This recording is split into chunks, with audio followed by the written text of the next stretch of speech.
ఖచ్చితంగా ఇప్పుడు మనం దాని మీద డిబేట్లో సాక్ష్యాలతో సహా మనం చర్చిద్దాం, ఎస్టాబ్లిష్ చేద్దాం అసలు ఏం జరిగింది అనేది. మళ్ళీ వస్తాను సార్ మీ దగ్గరికి. చిన్నపరెడ్డి గారు గుడ్ మార్నింగ్ సార్. ఏంటి ఇప్పుడు మరి క్లీన్ చిట్ వచ్చేసినట్టేనా ఈ ఐపీఎస్ అధికారులకి? నటి జత్వానీకి సంబంధించి ఆమె బ్లాక్ మెయిలర్ అని చెప్పి సిఐడి తేల్చింది అని చెప్పేసి చార్జ్ షీట్ ఇచ్చిందని చెప్పేసి చెబుతూ ఉన్నటువంటి పరిస్థితి ఏంటి? కూటమి చేసినటువంటి తప్పేంటి? కూటమికి శభాష్ చెప్పాలి కదా మీరు. మరి కూటమి అధికారంలో ఉన్నప్పుడు సిఐడి అధికారులు చంద్రబాబు నాయుడు అరెస్ట్ చేసినట్టు అరెస్ట్ చేయకుండా ఎస్ నటి జత్వానీ చేసింది తప్పే, సో ఆమెకు సంబంధించిన సాక్ష్యాలు ఉన్నాయని చెప్పేసి చాలా ధైర్యంగా దమ్ముతోటి ఛార్జ్షీట్ ఫైల్ చేసింది. మరి ఏంటి మీరు అభినందనలు చెప్తారా ప్రభుత్వానికి at least? Sir good morning sir, Prime Nine వీక్షకులుగా అలాగే ప్యానల్ సభ్యులందరూ కూడా నమస్కారం సార్. నమస్కారం. ఈ ప్రభుత్వానికి అభినందనలు చెప్పాలా? ఈ ప్రభుత్వం నిఖార్సైనటువంటి అధికారుల్ని ముగ్గురిని బలి పశువులు చేసి ఎన్నో కోరికలతోటి ఎన్నో కళలతోటి వారి జీవితాన్ని ప్రారంభించి, ఎందుకంటే మన ఇంటెలిజెన్స్ డీజీగా చేసినటువంటి సీతారామయ్య గారు మా గుంటూరుని కంట్రోల్ చేసినటువంటి పరిస్థితి. ఎప్పుడు మనకి ఆయన ఎస్పీగా ఉన్నప్పుడు గుంటూరులో చాలా ప్రసిద్ధిగాంచినటువంటి ఎస్పీగా పేరు పొందినటువంటి వ్యక్తి.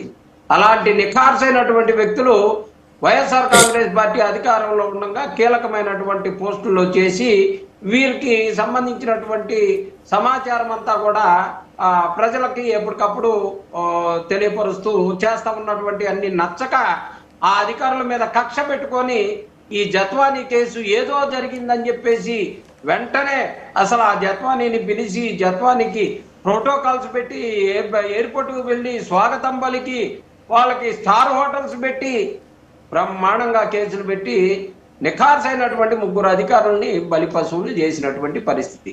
ఈ రోజు అదే సార్ నేను అడుగుతున్నది అదే. ఒక్క నిమిషం చిన్నపరెడ్డి గారు, నేను అడుగుతున్నది అదే. మీ మీద ఆ నిఖార్సైనటువంటి మీరు చెబుతున్నటువంటి అద్భుతమైనటువంటి అధికారుల మీద కక్షతో కేసు పెట్టినటువంటి కూటమి ప్రభుత్వం, మీరు చెబుతున్నటువంటి కాదంబరి జత్వానీని ప్రోటోకాల్తో సహా ఆహ్వానించినటువంటి ఈ ప్రభుత్వం, కాదంబరి జత్వానీ అమాయకురాలు అని చెప్పి తేల్చేటటువంటి అవకాశం ఉన్న సిఐడి గతంలో మీరు ఏ విధంగా అయితే చేతిలో పెట్టుకున్నారో అలాంటి సిఐడి వాళ్ళ చేతిలో ఉన్నా సరే కానీ నటి జత్వానీ మోసం చేసింది అని ఛార్జ్షీట్ ఫైల్ చేశారు. దీనికి మీరు అభినందనలు చెబుతారా లేదా? ఎట్టి పరిస్థితుల్లో రాజు గారు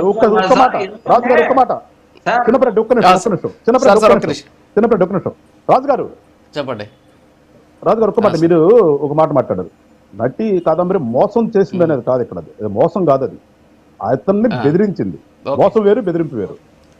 అదే సార్, కరెక్టే సార్. ఇప్పుడు నేను అడుగుతున్నది అదే. ఇప్పుడు నిజంగా కక్ష ఉంటే ఈమెకి క్లీన్ చిట్ ఇవ్వాలి కదా. ఇప్పుడు సిఐడి వాళ్ళు కూడా నిజంగా పాపం అమాయకురాలు, ఆమెకేం తెలీదు, ఆమె మీద కావాలని కేసు పెట్టారని చెప్పాలి కదా, మరి చెప్పలేదు కదా, అది నేను అడుగుతున్నాను అనమాట. చిన్నపరెడ్డి గారు. రాజు గారు మీకు కూడా సమాధానం చెప్తా. ఇప్పుడు వారు ఎందుకు నిఖార్సుగా సిఐడి పనిచేసిందంటే